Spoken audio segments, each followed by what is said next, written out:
Hello, hello. Thanks for joining us today. I'm Sophia with Garden State Film Festival.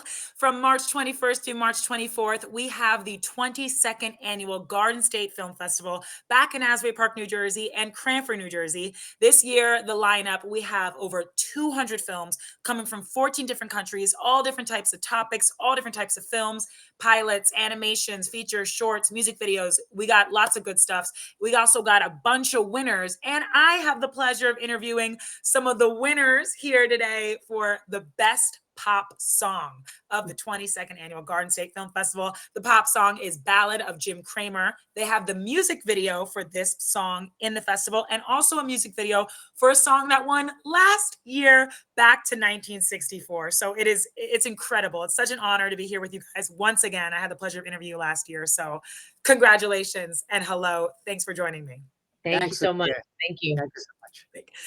As you can see, it's a little interesting interview we got going on. Phillips is our third screen. He's two screens today, holding up one of the members of the band. So let's just introduce ourselves. Let's start up with you, Philip, and then the wonderful man that you're holding, and then go to Christina. Hi, I'm Philip Kakura. I'm a composer, producer, and editor for most of our work. It's on you, Jimmy. Oh, hi. I'm Jimmy Cerabello. I'm the singer, the voice of the Atomic Age Project, and co-director and sometimes producer, but mostly I just follow Phil's lead. Awesome. It's almost like you guys are in the same room. It's actually pretty cool. It works, right? It's different. I'm Christina Dempsey. I do background vocals on most of the songs. There's been like one or two songs where I've sung with Jimmy as well, almost like a duet. And I'm also Phil's daughter. Amazing. Well, congratulations again. It's a pleasure to talk to you guys once again. Christina, I didn't get to talk to you last year, but Jimmy and Phil, we had a great conversation last year. So it's basically just like an extension of that. Let's first talk about Ballad of Jim Cramer, the song that won Best Pop Song this year. What was the inspiration for writing this song and making it? That's a funny story. My beautiful friend Lenny, who passed about 10 years ago. He always was saying, I want to sing a song. I want to sing a song. He's getting Jimmy to sing a song. I says, well, Jimmy's a singer. He goes, yeah, but I want to sing a song. So I went back and I started playing around on my guitar, and I like watching Jim Cramer, Mad Money on CNBC. So I had to write something that he could sing easily, that it wouldn't really matter if he was a little flat on some notes or sharp. So I wrote this song, Battle of Jim Cramer, a while ago, and I never did anything with it.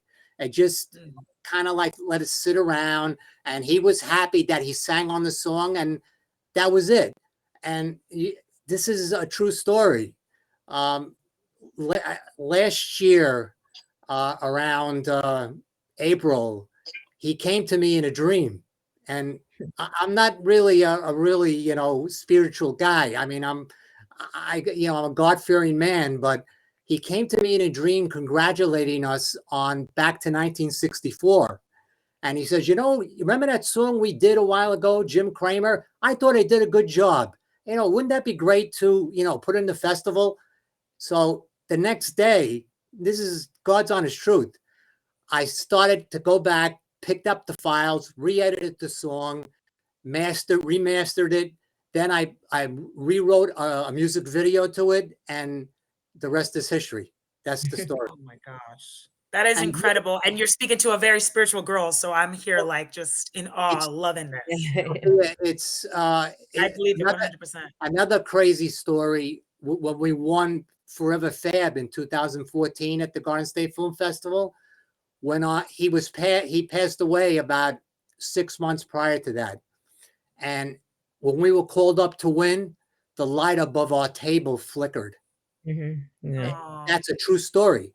So I don't know what's going on, but that's exactly what went down.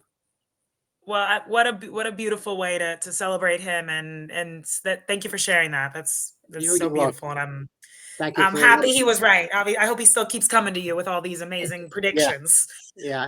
Talk to me, Jimmy and Christina, about your work in either Ballad of the Jim Cramer or Back to 1964. How did you guys get involved? Okay, Jimmy, you want to go first? No, you go first. Well, I've always, since I was a kid, would always just sing regularly, but I'm always very shy. I don't like to sing in front of people, actually. It's like one of those weird things. I know I can, but in front of people, I get very nervous.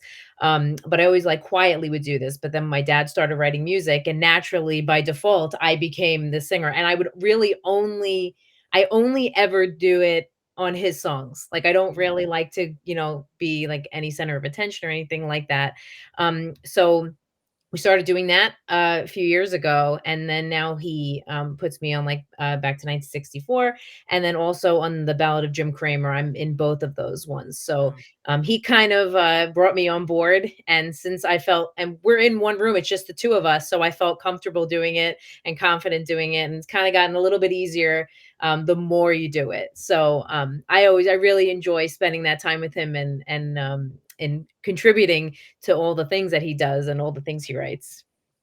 That's beautiful. You must feel real special, Philip, that Christina's only breaking out that voice and That's it. getting in the center of attention for your songs. Yeah. It's the whole thing with Lou DiNatale, who plays keyboards on all of our songs, and on Ballad of Jim Cramer, there was Stu Siderman and Bob Aniano, who gave certain parts. Stu was sax, Bob was guitars. We know all these people for so many years, and it's really a blessing that the magic really is that we all basically love each other. We all love each other like brothers.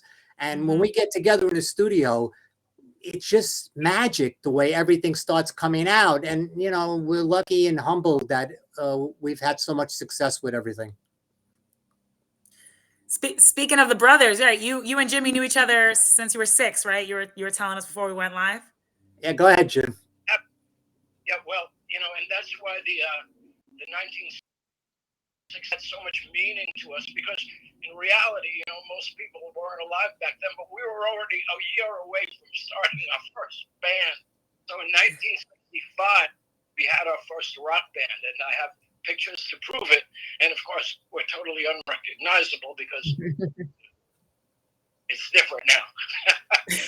But I always go into the studio with Phil, and I go through the closets looking for his time machine, because he has this uncanny ability to capture what happened. His memory is phenomenal, and the ability to put into music the feelings we had, it's just phenomenal. And it's so easy to sing that material. I mean, he writes, and I hear it, and the minute I hear it, I know it, and we go in and we do it, and it really is, he's used the word before, but it really becomes magical. Wow.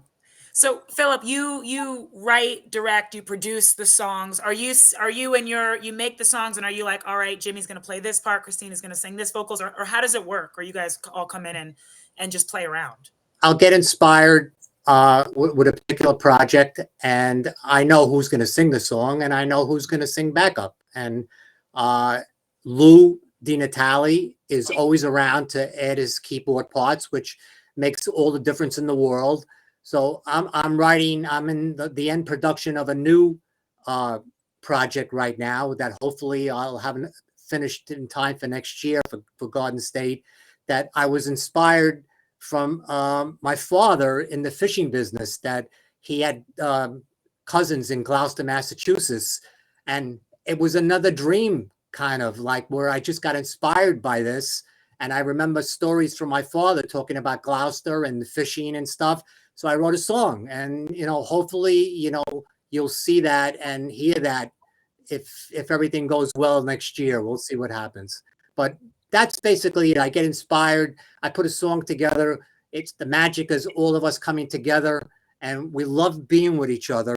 And we don't really see each other on a regular basis. We talk to each other when we're in the hospital or something, when we get sick at our ages. That's what happens. So we're there to, make sure that everybody feels better. And it's a nice little family. It's a really beautiful thing. So this, as we said, this is a back-to-back win. You won last year for back to 1964 for obvious reasons. You won this year Best Pop Song for Ballad of Jim Cramer. This is your fourth win at Garden State Film Festival. Your first was in 2014. It's obviously you guys have been playing for so many years. You're still going, and you still feel that passion and talent. So what would you say is the key, like that secret to the success of the Atomic Age Project and all these wins? I can tell you what that is. It's Phil Kakura. That's what it is. That's what it is. Without him, there's none of this. And he will say, "Oh, it's a group, and it is." But without any of the inspiration that he brings to it, or any of the things he writes down on paper, or any of the music that he writes, none of it would be a reality. Obviously, people make room in their schedules and everything like that, because when he does so much for everyone else that when he asks, you will make the time. So that's what the magic is. He won't say it, but I will. I know Jimmy will. Jimmy will say it too, but that's what it is. Was the first one. But you are the first one today, Christina. Well, what would you say, Jimmy? What's the secret? Is it Phil, you think? Well, it's always, as Christina said, it's always Phil. He comes up with the ideas. He comes up with the songs. He comes up with the music. We go in, we do our parts, and then we leave him, and he comes back with this amazing project. And it's always a pleasure. And remember, I've been singing for it's almost 60 something years, and and I always feel best when I'm singing one of Phil's songs, because I know whatever I do, it's going to sound as good as it can be. That I never trust is so important when you're singing. Like you have to let go of everything and just trust that what will happen to what you do will make you sound good, and he's the one that makes us all sound good. Mm-hmm. Phil, I definitely want to ask you, not the exact same question, but yes, your band is super successful. You obviously wear so many hats, and you create this music, and you continue to keep creating it, and inspiration keeps coming to you.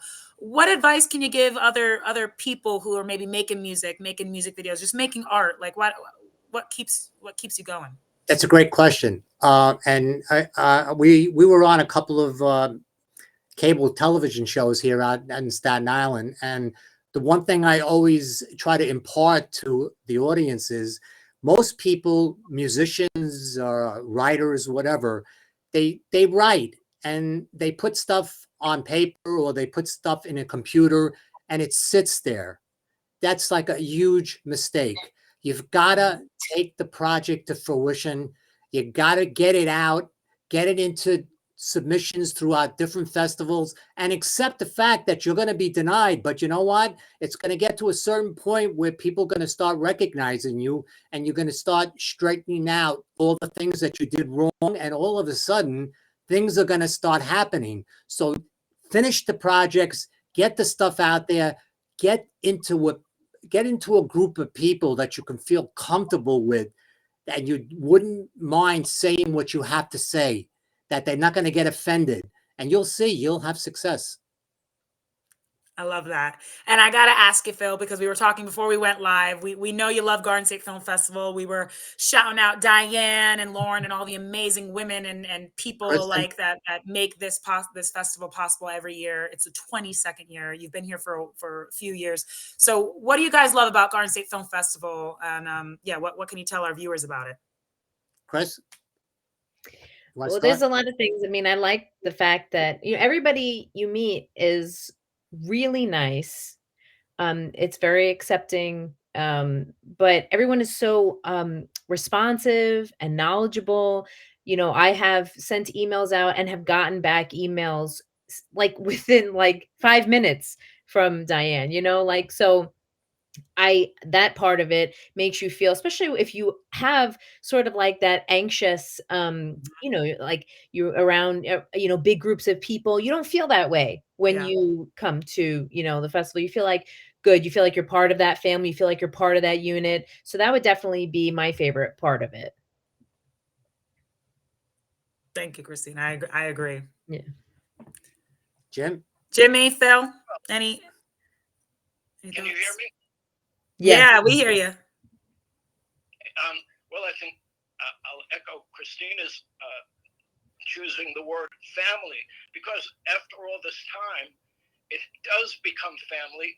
When Phil told me you were interviewing us, I said, oh, that's fantastic, because now we know you, you know, and I read your Yeah. bio. So phenomenal to be a part of all this, because when you think about it, we just started out as musicians.